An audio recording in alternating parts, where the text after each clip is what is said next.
caseworker and staff are, and so if you need to see any of us on individual matters, please, by all means, see us afterwards. Thank you. Janet, thank you. If I counted correctly, that means I've got about 6 of my staff here, and John O'Keefe, our Deputy District Director, lives right here in Cartersville in Bartow County and is a member of one of the Rotary Clubs, and John has been with me since day one. We started way back in 2003, and so I'm in my 9th year, and John was with Congressman Barr before that for several years. So I'm indebted to this great team, and of course this lady up here is the overall District Director, Janet Byington. Thanks, Janet.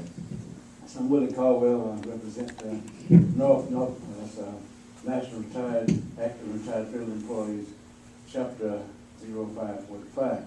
And we're in Rome, Georgia, Floyd County. Let's see you go. But we got 2 wars that I know of, and a lot of things going on. And we're concerned about, the organization is concerned about the benefits that we've earned as federal employees. We don't want to lose those. I know sometimes we talk about dividends to them, and but we want to keep what we already got and not lose any. I'm concerned about Social Security and those things, and retirement as well. Also, one question, maybe 2 parts, but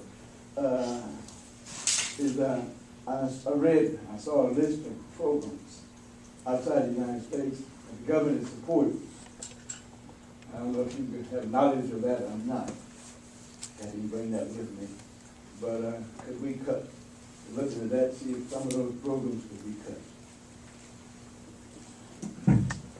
Willie, you know, when you talk about programs outside of the United States and cutting, I guess the first thing that pops into people's minds is foreign aid, foreign operations it's called, and foreign ops appropriations subcommittee, and the money that's spent on Egypt, which may be $1.5 billion a year, and Israel, which is closer to $3 billion a year, and yes, indeed, even Pakistan.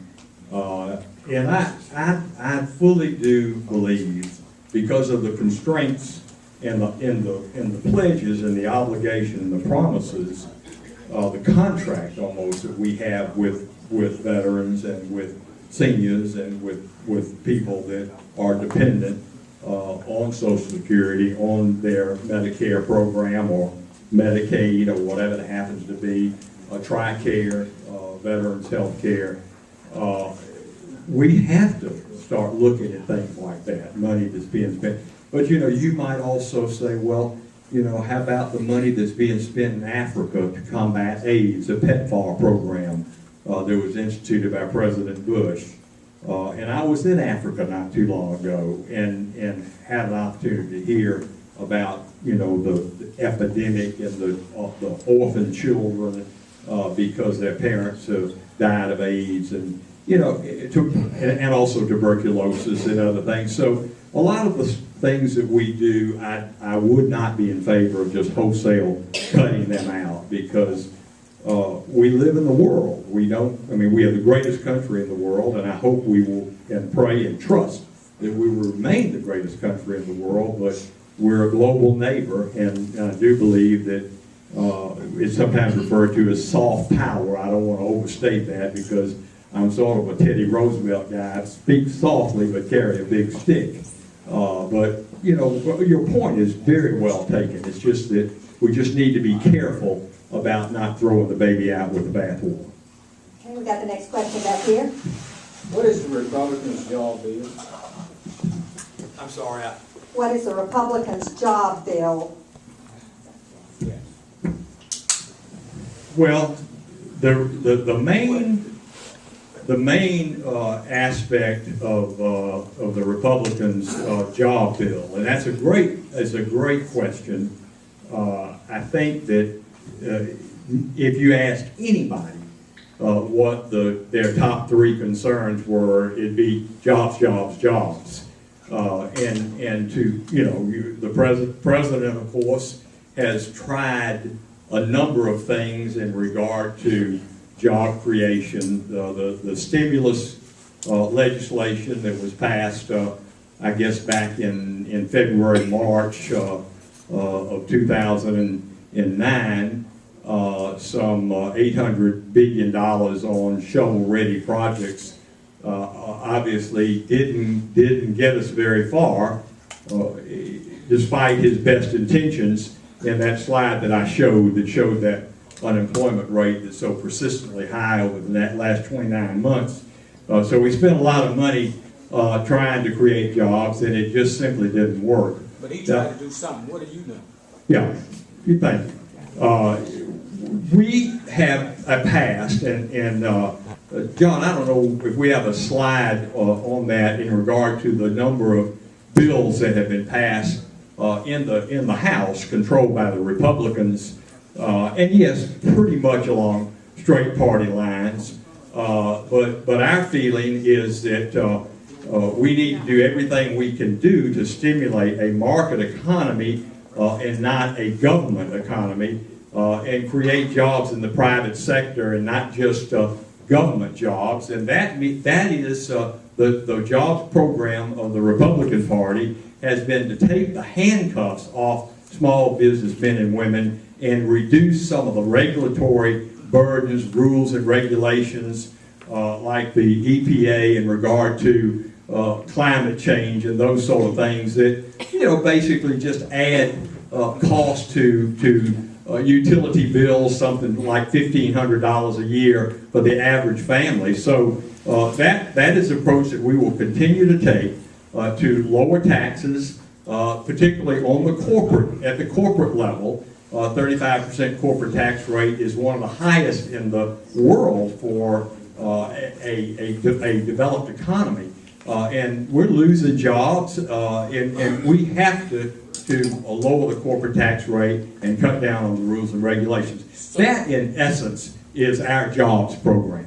So you don't have one? Next question.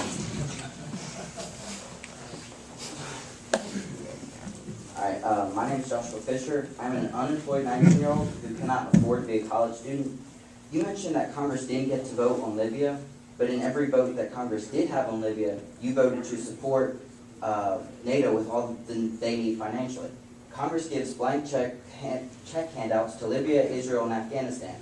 So why is it that you can cap a federal loan, not a handout, but a loan to a potential college student while you give foreign countries blank checks?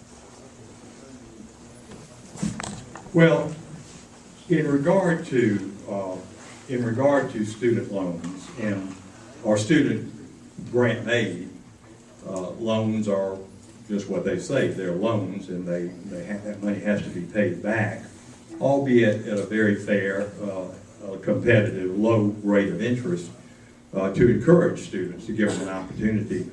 But the Pell Grant program, which is money that's given, it's free, it doesn't have to be paid back. Those amounts have been increased.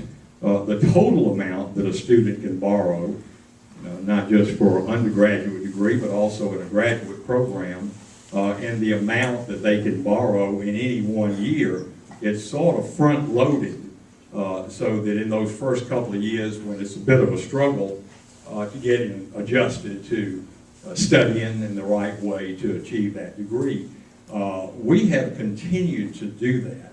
I just don't know how much more we can do in that regard. As far as the loans are concerned, you want to encourage students not to borrow more than they truly need. And I think in a lot of cases, there's a bit of, well, look, let's borrow enough money to not only pay for tuition and books and room and board, but also to pay for